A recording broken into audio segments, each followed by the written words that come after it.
महिलाओं को सबसे पहले वोटिंग राइट देने वाला देश जो भ्रष्टाचार के मामले में लगभग सबसे नीचे है, जहां लिविंग स्टैंडर्ड बहुत हाई है। चारों ओर हरियाली और ब्यूटीफुल एनवायरनमेंट, लेक्स, रिवर और माउंटेन्स हैं। तो फिर इसके 80% एरिया में आखिर कोई रहता क्यों नहीं है? जबकि एक और भारत को देखिए, जहां ओवर पॉपुलेशन है। भ्रष्टाचार के मामले में भी हम बहुत आगे हैं, लेकिन फिर भी जनसंख्या इतनी भरी पड़ी है। जबकि खूबसूरत मौसम, low crime, high standard of living के बावजूद 80% एरिया न्यूजीलैंड खाली पड़ा है। लेकिन सोचने वाली बात है कि इतनी खूबसूरत, काम एंड ट्रैवल डेस्टिनेशन में पहले नंबर पर आने वाला देश 80% खाली कैसे है? सारी जानकारी देंगे, लेकिन उसके लिए आपको हमारी वीडियो को पूरा देखना होगा। तो चलिए शुरू करते हैं। न्यूजीलैंड का 80% एरिया एम्प्टी क्यों है, ये जानने से पहले हम आपको वर्ल्ड मैप पर न्यूजीलैंड की सैर करा देते हैं। न्यूजीलैंड असल में पैसिफिक ओशन में ऑस्ट्रेलिया से लगभग 4000 किलोमीटर दूर है। अगर एज अ कंट्री न्यूजीलैंड की बात करें तो ये दुनिया की सेकंड सबसे पीसफुल कंट्री है। आप आए दिन रूस, यूएसए, चीन और बाकी की तमाम कंट्रीज के बारे में फूल जलूल बातें सुनते होंगे, लेकिन क्या कभी आपने न्यूजीलैंड के बारे में कुछ बुरा सुना है? जरा सोच के देखिए, क्योंकि शायद ही ऐसा कभी हुआ हो। ऐसा इसलिए क्योंकि न्यूजीलैंड कभी भी अपने आप को किसी विवादित एक्टिविटी में इन्वॉल्व नहीं करता। मगर ऐसा नहीं है कि न्यूजीलैंड को कोई जानता ही नहीं है, क्योंकि वैसे तो न्यूजीलैंड दुनिया में काफी फेमस है और इसके फेमस होने का रीजन इसकी खूबसूरत डेस्टिनेशंस, लेक्स और बड़ी बड़ी माउंटेन रेंजेस के साथ साथ इसकी एनिमल फार्मिंग है। लेकिन इसके अलावा न्यूजीलैंड को अपने हाई ऑर्गेनिक फूड की वजह से भी जाना जाता है। न्यूजीलैंड की वादियां बहुत खूबसूरत हैं और अगर यहाँ के मौसम की बात करें तो ये बिल्कुल यूके के जैसा है। हल्की सी गर्मी और लंबी लंबी सर्दियां, लेकिन हाँ, बारिश भी यहाँ अच्छी खासी होती है। मगर इतनी खूबियों के बावजूद न्यूजीलैंड में यूके की टोटल पॉपुलेशन की 7% से भी कम पॉपुलेशन रहती है। यही वजह है कि न्यूजीलैंड का 80% से भी ज्यादा एरिया खाली पड़ा रहता है। मगर ऐसा भी नहीं है कि न्यूजीलैंड की टोटल पॉपुलेशन बाकी के बचे 20% एरिया में रहती है। असल में न्यूजीलैंड की 70% पॉपुलेशन तो नॉर्थ के एक छोटे से एरिया में ही समाई हुई है। और आप जानकर हैरान रह जाएंगे कि इस 70% की भी 50% आबादी न्यूजीलैंड के एक शहर ऑकलैंड में रहती है। ये काफी चौंकाने वाला है कि इतना बड़ा देश होने के बावजूद मोस्टली पॉपुलेशन एक ही शहर में रहती है, जबकि हमारे यहाँ तो ऐसे ना जाने कितने ओवर पॉपुलेटेड शहर हैं। जबकि खूबसूरत मौसम, low crime, high standard of living के बावजूद 80% न्यूजीलैंड खाली पड़ा है। चलो अब बात करते हैं उस सवाल की जो हमने इंट्रो में ही उठाया था कि आखिर इतना खूबसूरत देश 80% एम्प्टी क्यों पड़ा हुआ है। इसके लिए सबसे पहले तो रिस्पॉन्सिबल है इनकी लोकेशन। अगर आप वर्ल्ड मैप पर देखेंगे तो आप पाएंगे कि न्यूजीलैंड पूरी दुनिया से लगभग कटा हुआ है। आप खुद देखिए, अगर भारत से न्यूजीलैंड जाएं तो पूरे अरब सागर और इंडियन ओशन को पार करके आप लगभग 22 घंटे में न्यूजीलैंड पहुंचेंगे। लेकिन ये बात हम हवाई जहाज की कर रहे हैं, क्योंकि किसी और ट्रैवल व्हीकल से तो आपको टाइम ज्यादा ही लगेगा। वैसे आज तो हमारे पास गूगल अर्थ, एयरप्लेन और बहुत सारी टेक्नोलॉजीज हैं, मगर सोचने वाली बात है कि दुनिया से दूर इस आइलैंड को आखिर डिस्कवर किसने और कैसे किया था। इसके बारे में भी कई सारी बातें फेमस हैं। लेकिन अगर न्यूजीलैंड की ऑफिशियल वेबसाइट की बात करें तो यहाँ लिखा है कि सन 1250 से 1300 के बीच में न्यूजीलैंड को मावरी लोगों ने डिस्कवर किया था। अगर बात करें मावरी लोगों की तो ये पैसिफिक ओशन के आइलैंड्स पर रहने वाले ट्राइब लोग हैं। पैसिफिक ओशन के उस पार्ट को जहाँ ये रहते थे पॉलिनेशियन कहा जाता है। ऐसा माना जाता है कि 13वीं सदी की शुरुआत ये मावरी एक साथ साउथ की तरफ चल पड़े और आकर न्यूजीलैंड में रुक गए। ये वही टाइम पीरियड था जब मंगोल और चंगेज खान का कहर पूरे एशिया पर बरस रहा था। उसी टाइम पर मावरियों ने न्यूजीलैंड की खोज की थी। पर अब जहन में एक सवाल आता है कि जब ऑलरेडी मावरी दूसरे आइलैंड्स पर रहते थे तो उन्हें छोड़कर न्यूजीलैंड पर आने का उनका क्या मकसद था। तो हम आपको बता दें कि इस कहानी पर भी पूरी तरह से विश्वास नहीं किया जा सकता कि 13th सेंचुरी में ही मावरियों ने न्यूजीलैंड की खोज की थी। ऐसा इसलिए क्योंकि मावरियों के इतिहास से पता चलता है कि 13वीं सदी से भी 500 साल पहले कूपे नाम के एक मावरी फिशरमैन ने न्यूजीलैंड को खोजा था। कूपे फिश पकड़कर अपनी लिविंग चलाता था, लेकिन कुछ टाइम से ऑक्टोपस उसकी मछलियों को खा जाते थे, जिसकी वजह से कूपे और उसके लोग बहुत परेशान थे। क्योंकि उनके फूड का ओनली सोर्स ही मछली थी, इसीलिए जब फूड की भयंकर तंगी हो गई तो उन्होंने सोचा कि हमें एक ऐसे आइलैंड की जरूरत है जहां पर खाने पीने की अच्छी खासी सप्लाई हो और उन्हें केवल मछलियों पर डिपेंड ना रहना पड़े। इसलिए अब कूपे अपने साथ 30 से 35 आदमी लेकर चल पड़ा नया आइलैंड खोजने। वैसे पहले भी कितना मस्त था ना, जहां चाहो जब चाहे अपने कॉन्टिनेंट एंड आइलैंड की खोज कर डालो, जहां मर्जी रह लो। लेकिन आजकल तो लॉ एंड ऑर्डर ही इतने ज्यादा बन गए हैं कि आप अपनी मर्जी से कहीं आ जा भी नहीं सकते हो, क्योंकि पूरे कॉन्टिनेंट पर तो अलग अलग देशों का कब्जा हो गया है। कूपे और उसके फॉलोअर नए आइलैंड की तलाश में चल ही रहे थे, तभी उन्हें ऊंचे ऊंचे पहाड़ों वाला एक आइलैंड नजर आया, जहां चारों तरफ ब्यूटीफुल सीनरी, लेक्स और रिवर थे, जो आज का न्यूजीलैंड ही था। इस आइलैंड को देखकर तो इन लोगों की जैसे दुनिया ही पलट गई, क्योंकि जहां पहले ये लोग बस मछलियों पर डिपेंड हुआ करते थे, वहीं इस नए आइलैंड में तो फ्रूट्स और एनिमल सब कुछ अवेलेबल था। और इनके लिए सबसे बड़ी खुशी की बात तो ये थी कि ये सब इनका हो सकता था, क्योंकि यहाँ पर इसके ऊपर अधिकार जमाने वाला कोई दूसरा इंसान था ही नहीं। अब कूपे और उसके ट्राइब को अपने लिए परफेक्ट डेस्टिनेशन मिल चुकी थी, इसलिए कूपे कुछ लोगों के साथ वहीं रुक गया और अपने कुछ साथियों को अपनी ट्राइब को लेने भेज दिया, ताकि बाकियों को भी ये एक्साइटिंग न्यूज़ मिल सके। और बस यहीं से शुरुआत हुई न्यूजीलैंड पर लोगों के बसने की। इस तरह कई सौ सालों तक ये लोग यहाँ सुकून से रहे। लेकिन फिर आती है वो सेंचुरी जिसने इनके सुकून को बिगाड़ दिया। ऐसा इसलिए क्योंकि अभी तक न्यूजीलैंड और इस पर रहने वाले मावरी दुनिया से बिल्कुल दूर थे। इन्हें ना तो किसी मंगोल का डर था और ना अंग्रेजों के औपनिवेशीकरण का। इन्हें किसी से कोई मतलब नहीं था। लेकिन फिर आती है 17वीं सदी, क्योंकि ये वही वक्त था जब वेस्टर्न लोग अपनी ताकत को बढ़ाने के लिए दुनिया में कोलोनियलिज्म को बढ़ा रहे थे। यूरोप के पावरफुल देश नए नए आइलैंड की खोज कर रहे थे, ताकि वहां पर भी अपना कब्जा किया जा सके और वहां संसाधनों पर अधिकार जमाया जा सके। अपनी इसी इच्छा को पूरी करने के लिए एक डच एक्सप्लोरर जिनका नाम एबल टैशमैन था, वो पैसिफिक ओशन के साउथ में किसी नए कॉन्टिनेंट को खोजने के लिए निकल पड़ा।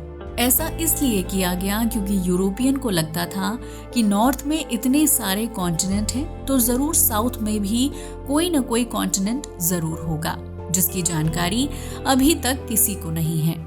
और अगर उन्होंने किसी नए कॉन्टिनेंट को खोज निकाला तो ये उनके लिए किसी चिराग के जिन से कम नहीं होगा। इसलिए एबल टैशमैन निकल पड़ा और 1642 में उसने खूबसूरत वादियों और बड़े बड़े पहाड़ों वाले इस देश को खोज निकाला, जिसे न्यूजीलैंड कहा जाता है और जिस पर अब तक मावरी ट्राइब एक छत्र राज कर रहे थे।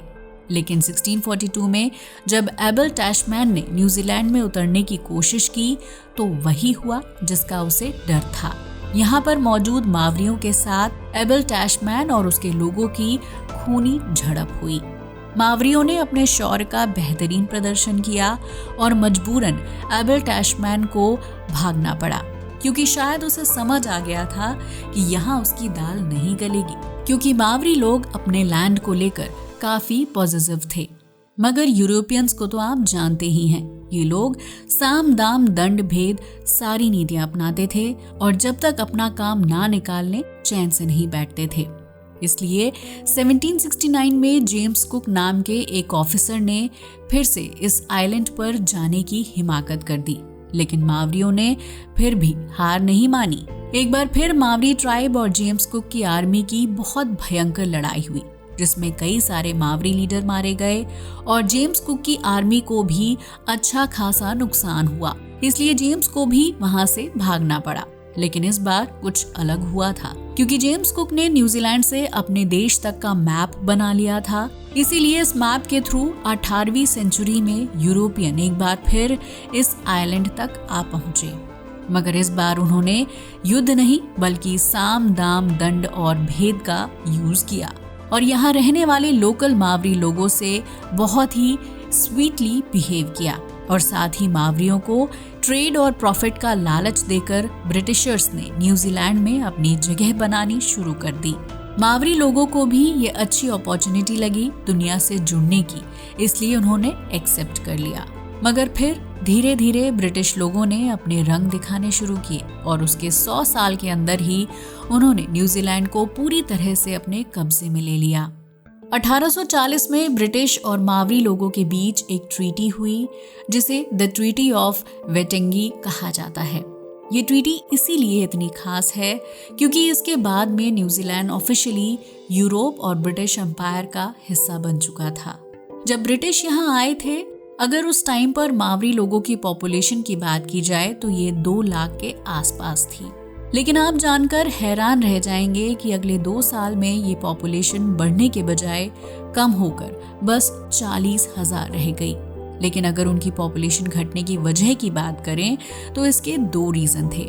सबसे पहले तो ये, जब यूरोपियन वहां आए तो वो अकेले नहीं आए थे, बल्कि वो अपने साथ अपने कॉन्टिनेंट की बहुत सारी बीमारियां भी ले आए थे। इसलिए जब वो लोग यहाँ आए तो उनकी बीमारियां मावरी लोगों को हो गई, जिससे वो मरने लगे। पर आप सोच रहे होंगे कि जब उनकी बीमारियों से यूरोपियन का कुछ नहीं बिगड़ा तो मावरियों की जनसंख्या घटने में उनका योगदान कैसे हो सकता है। तो हम आपको बता दें कि यूरोपियन में उन बीमारियों से फाइट करने की इम्यूनिटी डेवलप हो चुकी थी, लेकिन मावरियों के लिए ये बीमारी नई थी, इसलिए इनके पास उनसे लड़ने की इम्यूनिटी नहीं थी। यही वजह है कि यूरोपियन इमिग्रेशन के बाद लोकल मावरी लोग बीमार होकर मरना शुरू हो गए। लेकिन अगर उनकी जनसंख्या कम होने के दूसरे रीजन की बात करें तो 19वीं सदी में न्यूजीलैंड बहुत ही ज्यादा वायलेंट जगह बन चुका था, क्योंकि 1840 में जब ट्रीटी ऑफ वेटेंगी हुई थी तब तक तो हालात कुछ सही थे। लेकिन इसके 5 साल बाद ही लैंड ओनरशिप को लेकर ब्रिटिश आर्मी और लोकल मावरी के बीच में एक सीरियस वॉर शुरू हो गया था, जो अगले 40 साल तक चलता रहा। इसी वॉर के अंदर बहुत सारी जनसंख्या में लोकल मावरी मारे गए और फाइनली ये सिलसिला फिर 1881 में जाकर रुका। लेकिन तब तक मावरी लोगों के सारे बड़े लीडर मारे गए थे, जिसकी वजह से मावरी अब इस मूवमेंट को चलाने की कंडीशन में नहीं थे, क्योंकि मावरी लोगों के पास में कुछ नहीं बचा था। साथ ही ब्रिटिशर्स की समझ में भी एक बात आ चुकी थी कि लोकल लोगों को अपने डेवलपमेंट प्रोसेस में साथ लिए बिना न्यूजीलैंड को आगे नहीं बढ़ाया जा सकता। इसलिए ब्रिटिश गवर्नमेंट ने लोकल लोगों को अपने साथ मिलाना शुरू कर दिया। इन्होंने इलेक्ट्रिक प्रक्रिया से लेकर डेवलपमेंट प्रोजेक्ट तक में लोकल को बराबर का हिस्सेदार बनाया और इस तरह से न्यूजीलैंड के डेवलपमेंट का सफर शुरू हुआ। तो ये तो हुई थी न्यूजीलैंड के खोज से लेकर उसके डेवलपमेंट तक की कहानी। चलो अब आते हैं उस सवाल पर जो हमने वीडियो की स्टार्टिंग में उठाया था कि आखिर इतने सुंदर और अट्रैक्टिव देश न्यूजीलैंड का 80% हिस्सा खाली क्यों है। तो हम आपको बता दें कि न्यूजीलैंड की सारी जनसंख्या इसके नॉर्दर्न पार्ट में ही रहती है और उसका सदर्न पार्ट खाली है। ऐसा इसलिए क्योंकि इसके सदर्न पार्ट में कंस्ट्रक्शन करना लगभग इम्पॉसिबल है, क्योंकि इस पूरे एरिया में हर तरफ ऊंचे ऊंचे पहाड़ हैं, जिसकी वजह से यहाँ की जमीन इतनी अनइवन है कि इस पर बेसिक इंफ्रास्ट्रक्चर जैसे रोड वगैरह बनाना भी लगभग इम्पॉसिबल है। साथ ही यहाँ की जमीन बहुत ही ज्यादा शुष्क और इनफर्टाइल भी है, जिसकी वजह से यहाँ पर एग्रीकल्चर करना इम्पॉसिबल है। इसलिए यहाँ जमीन का इतना अनइवन और वर्स्ट होना ही वो रीजन है जिसकी वजह से न्यूजीलैंड के सदर्न पार्ट में कोई नहीं रहता और इसकी पॉपुलेशन नॉर्दर्न पार्ट में रहती है। लेकिन क्या आपको पता है कि न्यूजीलैंड जहां फिलहाल लगभग 50 लाख लोग रहते हैं, पर 1950 तक न्यूजीलैंड की पॉपुलेशन बहुत ही कम थी। ऐसा इसलिए था क्योंकि न्यूजीलैंड में नॉन वाइट लोगों की एंट्री बैन थी। लेकिन जैसे ही न्यूजीलैंड ने अपनी इस रिस्ट्रिक्शन पॉलिसी को हटाया तो चीन, फिलीपींस और इंडिया से आकर लोग न्यूजीलैंड में बसने शुरू हो गए, जिससे न्यूजीलैंड की पॉपुलेशन में थोड़ा बूम आना शुरू हुआ। तभी तो आज भी न्यूजीलैंड की पॉपुलेशन का लगभग 20% तो इमिग्रेशन से आए हुए लोग ही हैं। इमिग्रेशन से आए हुए लोगों की वजह से ही न्यूजीलैंड की सिटी ऑकलैंड बहुत ही ज़्यादा वांटेड सिटी बन चुकी है। ऐसा इसलिए क्योंकि यहाँ पर रहने वाले लोग ज़्यादा हैं और हाउस सप्लाई कम है। यही वजह है कि न्यूजीलैंड की सरकार ऑकलैंड से दूसरी जगह बसने वाले लोगों को $8,000 तक की हेल्प करती है, ताकि ऑकलैंड पर आया पॉपुलेशन बर्डन कम हो सके। वैसे तो न्यूजीलैंड है ही खास, लेकिन क्या आपको न्यूजीलैंड की एक खास बात पता है कि यहाँ की सारी एग्रीकल्चर इंडस्ट्री एनिमल मीट और मिल्क सप्लाई पर चलती है। अगर न्यूजीलैंड की पॉपुलेशन की बात की जाए तो इसकी पूरी पॉपुलेशन 50 लाख के बराबर है, लेकिन एक फन फैक्ट है कि यहाँ पर जनसंख्या तो 50 लाख के बराबर है, लेकिन अगर भेड़ बकरियों की बात की जाए तो वो कम से कम 3 करोड़ है। इसलिए कहा जाता है कि न्यूजीलैंड इंसानों की नहीं, भेड़ बकरियों की जगह है। और यही वजह है कि न्यूजीलैंड दुनिया में सबसे ज़्यादा मटन और चीप वूल एक्सपोर्ट करने वाली कंट्री बना हुआ है। और साथ ही जनसंख्या कम होने की वजह से न्यूजीलैंड में पैदा होने वाला 95% मीट एक्सपोर्ट कर दिया जाता है। 2019 में न्यूजीलैंड ने इस एक्सपोर्ट से $46 बिलियन की कमाई की थी, जो अपने आप में बहुत ज़्यादा है। साथ ही हम आपको बताते चलें कि न्यूजीलैंड में जनसंख्या भले ही कम है, लेकिन ये दुनिया की 50वीं सबसे बड़ी इकोनॉमी है और इसकी इकोनॉमी का main source of revenue agriculture export है, जिसका अंदाजा आप $40 मिलियन की कमाई केवल मीट से होने से लगा सकते हो। वैसे आपको क्या लगता है, एक एग्रीकल्चर कंट्री होने के नाते क्या हम न्यूजीलैंड से कोई सीख ले सकते हैं? अगर हाँ तो हमें कमेंट करके बताना ना भूलिएगा। साथ ही अगर आपको हमारा वीडियो पसंद आया हो तो इसे लाइक और हमारे चैनल को सब्सक्राइब जरूर करें। आज के लिए बस इतना ही। जय हिंद दोस्तों।